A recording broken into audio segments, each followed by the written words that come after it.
Round 3. Fight!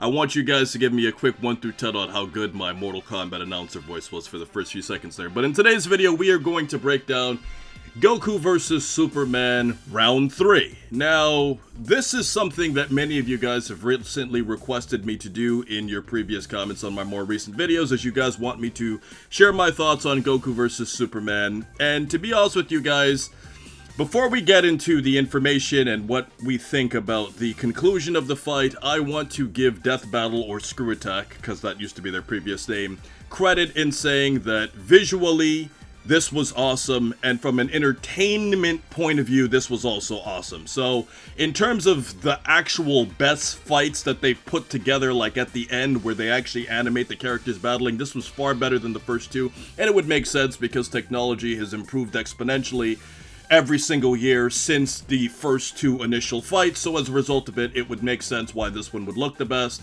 Now with that said, to be honest with you guys, I'm just gonna flat out spoil it, because I assume you guys already watched this before watching my video. I didn't know the conclusion before I watched this video, and I already expected Superman to win, because I'm like, well, he won the first time, when Goku's powers were a lot more limited. Goku gained some new powers, and Goku still lost in the second fight, and then Goku gained even more new powers in the third fight, but then he still would lose.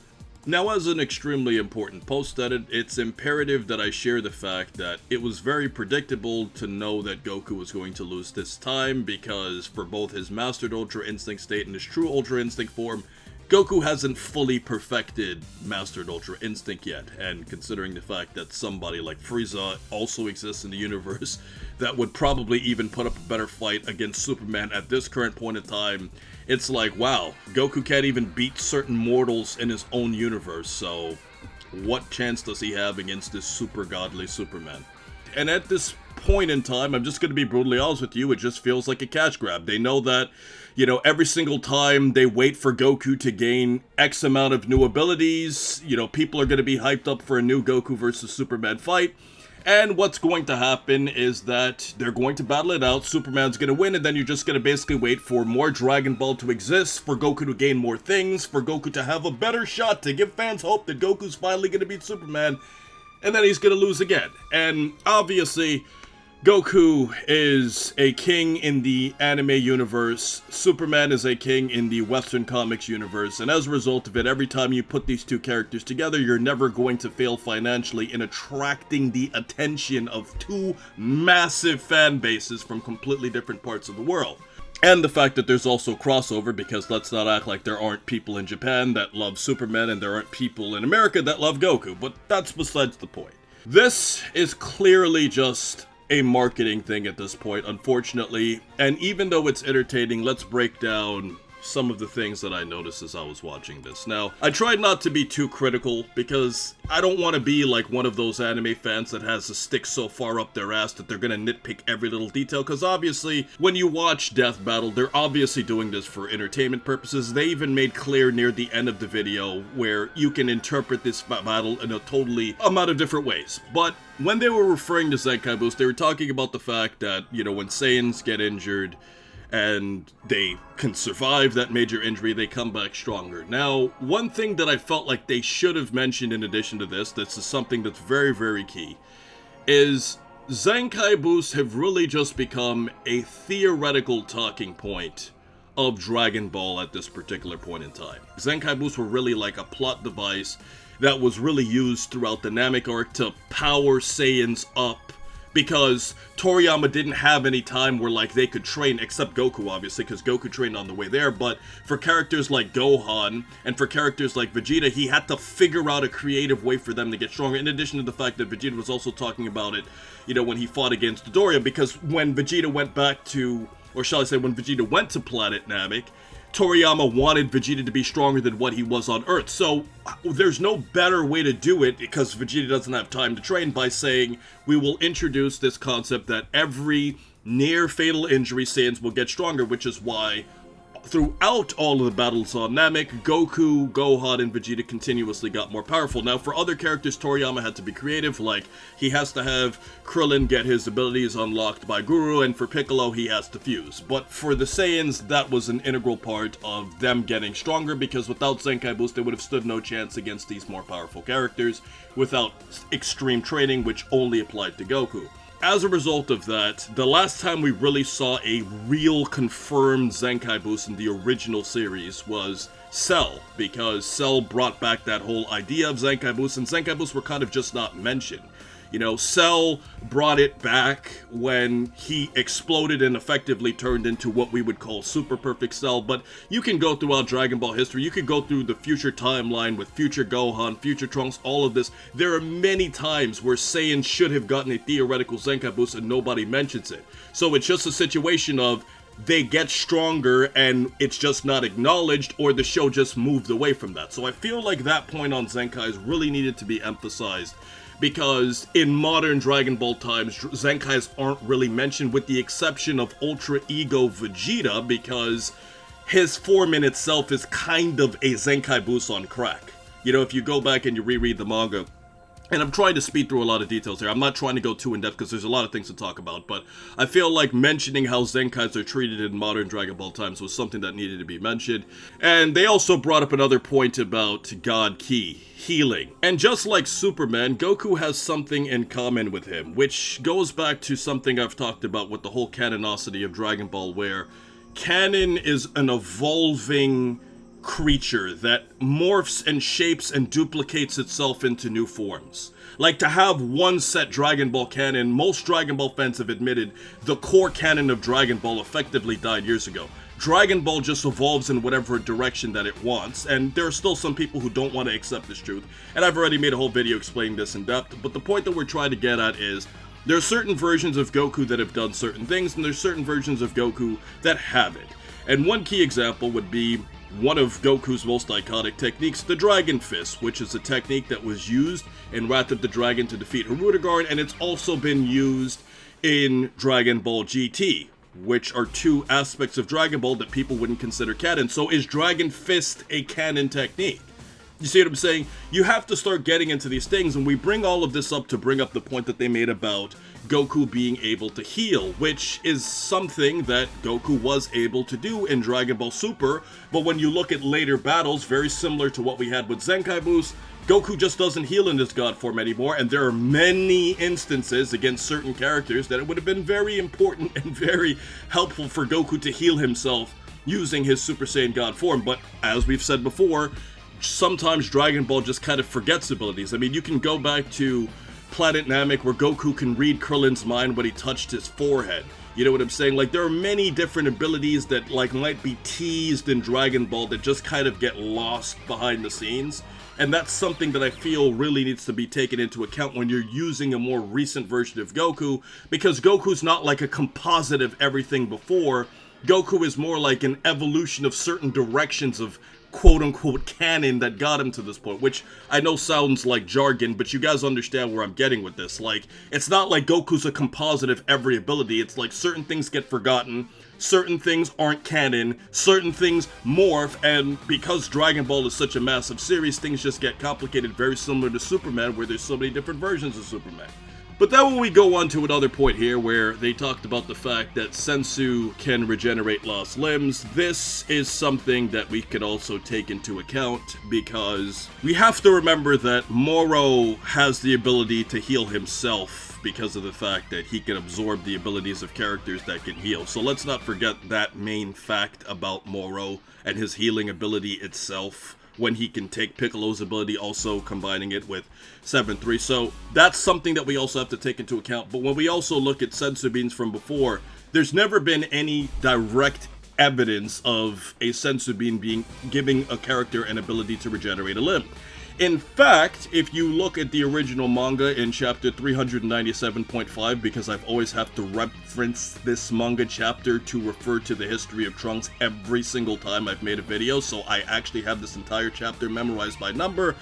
And if you go back to this chapter, it's implied in this chapter that Toriyama had here that Gohan's arm may have been amputated because Trunks said if the sensu plant hadn't died out, you wouldn't have lost your arm, which would have implied that Gohan's arm was really damaged in the original rendition of the manga, but because the sensu plant died out, he couldn't heal his arm, so it had to be removed. That's kind of where a lot of people have interpreted this. Now, granted, like, different versions can slightly change the wording, but the implication was that Gohan's arm was amputated because there was never any proof prior to this that sensu beans could regenerate limbs. Like, that's never been a thing. You know, going back to another thing that they stated here, too, they also said that Goku defeated Jiren. Now, you might say it's technical because Goku was on the verge of beating him, but he technically didn't defeat Jiren, so when they said that, I'm like, but he didn't. Goku got an upper edge more so in the anime than the manga, because it was way more one-sided in Goku's favor in the anime version, but against Jiren directly, if you go back and you check, Goku basically ran out of the form and then required the help of Android 17 and Frieza to take Jiren down. So, I mean, you can just think about it as wording. I don't think too deeply into this, but that's another conversation for another day. Now, going back to what we were saying earlier about Goku having different abilities and different forms, the perfect example to illustrate this would be the Trunks or Zamasu arc of the manga, where in this version, Toyotaro was extremely creative in completely changing how the entire arc worked, with changing the rules, changing Trunks' background with the Supreme Kai. Goku can use the Hakai technique. Trunks was a Supreme Kai apprentice so he can heal. I mean, the manga version of that arc is so distinctly different from the anime that the only similarity is the core characters that were involved. In terms of execution, it was a completely different arc in the manga. And looking at it from that point of view, Goku actually had an ability to use the Hakai, which is something that Gods of Destruction can use, even though Goku trains more to be like an angel, and it's really Vegeta who's been training more to be like a God of Destruction, as we saw in later chapters, more specifically in the Granola arc. So, with that said, if Goku can theoretically use Hakai, you would think that this could be something he could use on Superman, but it also wouldn't seem like Goku, who has respect for Superman, and Superman has respect for Goku, as we saw throughout this wouldn't be a technique that Goku would want to use on his opponent, because of the fact that Goku respects his opponents and would want to have a fully fleshed out fight.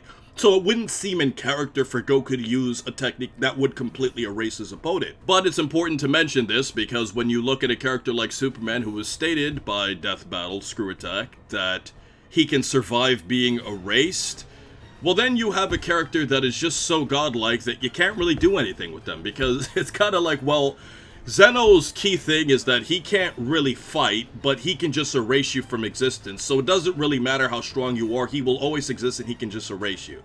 So, if you can survive being erased, well then, there's just literally nothing that anybody can do against you. And when they were mentioning that, I was listening to the feats and I'm like, there's no way that Goku's gonna win this fight.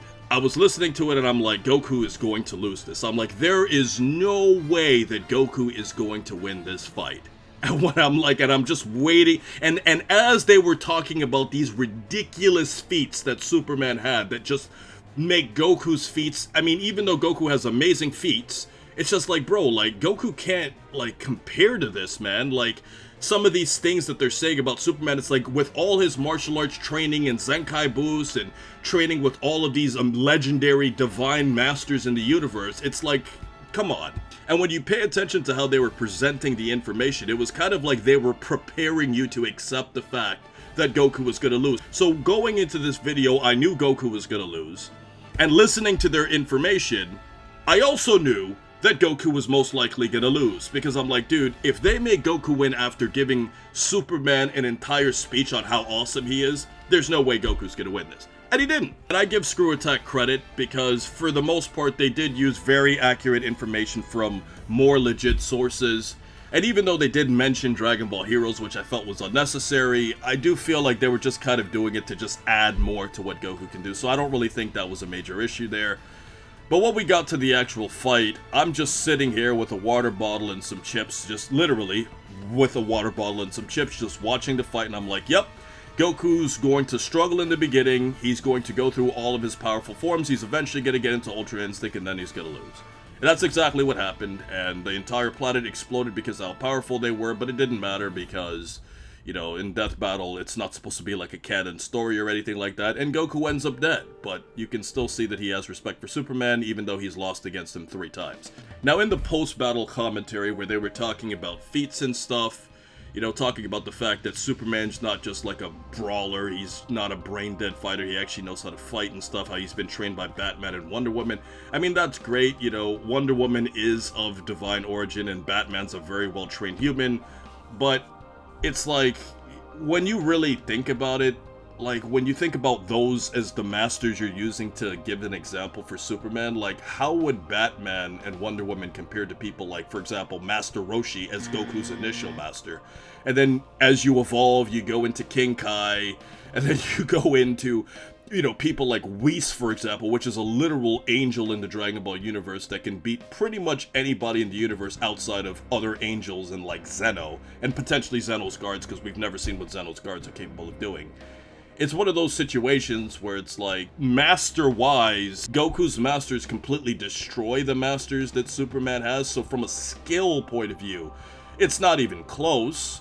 But if you're just gonna say Superman is just so powerful because he's basically a powerful meme that can only be defeated with magic and by using kryptonite, well then, Goku can never win this, and let's wait around another 5 to 7, maybe 10 years for them to do a Goku vs. Superman Part 4 where Goku has an even more perfected version of Ultra Instinct that's better than the mastered version where his true Ultra Instinct is stronger, or Goku has some new form that came out, and all the fans are going to be hyped up to see, oh wow, Goku got this new form that's so cool now, and what's going to happen? He's going to fight Superman, he's going to get wrecked again.